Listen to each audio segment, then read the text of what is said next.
Welcome to Claudia's Teaching Corner.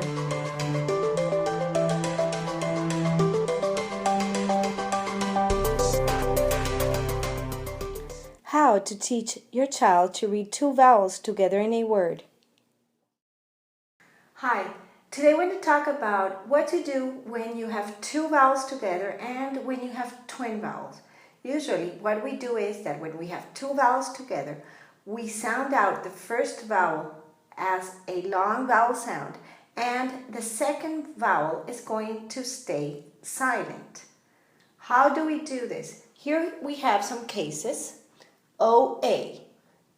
Usually what we teach our students is that when they have these two vowels together, the first one is going to sound like a long vowel sound and the second one is going to stay silent. It's not going to make any sound. Your child should be able to sound out O, E, A, I, and when you have twin vowels and when you have double E, they should say E. The first one is long and the second one is silent. What to do if the word doesn't make sense? If the word doesn't make sense, then they should switch from long vowel sound and sound it out like a short vowel sound to see if it makes sense. Usually, in most of the cases, it's going to make sense with a long vowel sound. But it happens that some words, they work with short vowel sounds. What I tell my students is that they should always start with long vowel sounds.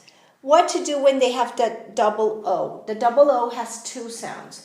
Oo, and you're going to hear it in moon, soon, room. And it has another sound that to me it sounds like a short U. And the sound is and you're going to hear in look, book, hook.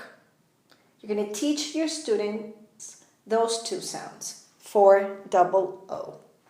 Then, how to teach them this? You may write these two vowels in a whiteboard and have them identify it, the sound, how it should be. Or you can use flashcards.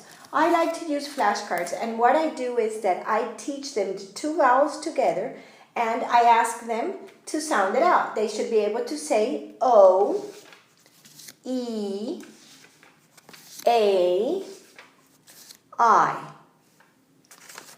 And I also teach them the twin vowels and they should be able to say E, and they're going to see the picture B, and oo, moon. I also tell them that when they have double O, there's another sound which is and it's like a short U, and they're going to say look, book, hook. When you have these letter combinations, once your student knows how to sound it out, give them words. For example, here they should be able to read goat. Here they should be able to read bean.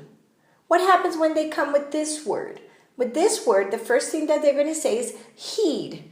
In that moment, you're going to tell them, heed. Does that make sense? Is that a word? And they probably will tell you, no, I don't know what word is that. So you may tell them, let's try with short vowel. And the short vowel would be e, and the word should sound out head.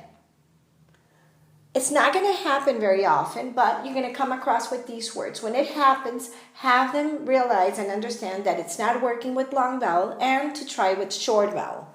Then you have here rain, pie, and you have moon, roon, soon, look, book, and hook, see, cheese, and week. This is how I do it.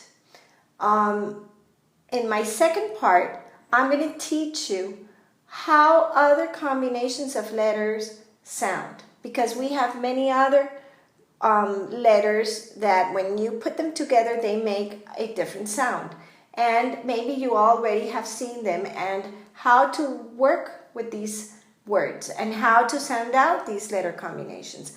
On my next part you're going to see it. Stay tuned and see you on the next part. Thank you for watching. Bye-bye. Word families.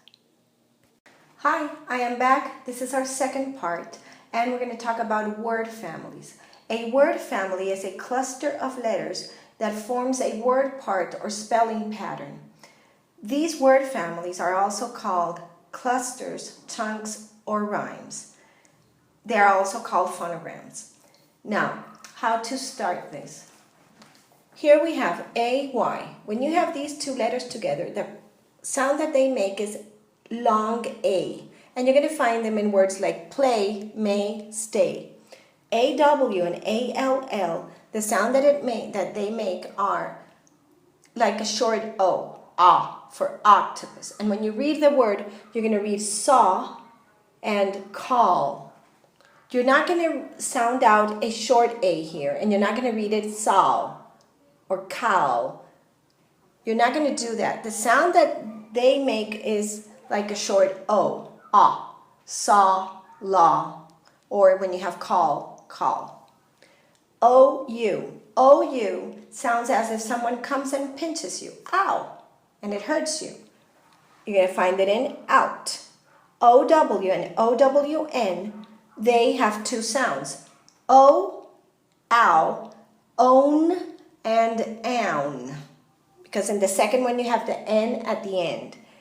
Ow, cow, O, low. Own, brown, own, known. Here you have oi, and you're going to hear it in soil, boil, oil, and oi, boy, toy. EW, UE, and double O. When you have these three together, the sound that they make is a oo, and you're going to hear it in new, clue, and moon. How to teach them to your students? You can make your flashcards. I have them here, right? Let's see them. A, all, aw, ow, o, own, own, ow, oi. But what I highly recommend is that you try to purchase them online. Look under the name of Word Family flashcards, and you're going to find packages with flashcards. They're excellent. They come with instructions, and they come with all the different phonograms or word families that you can have.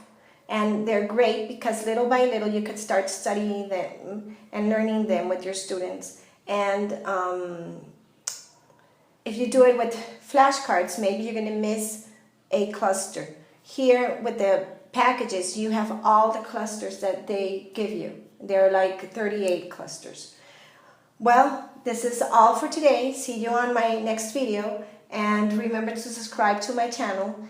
This is all. Thanks. Bye.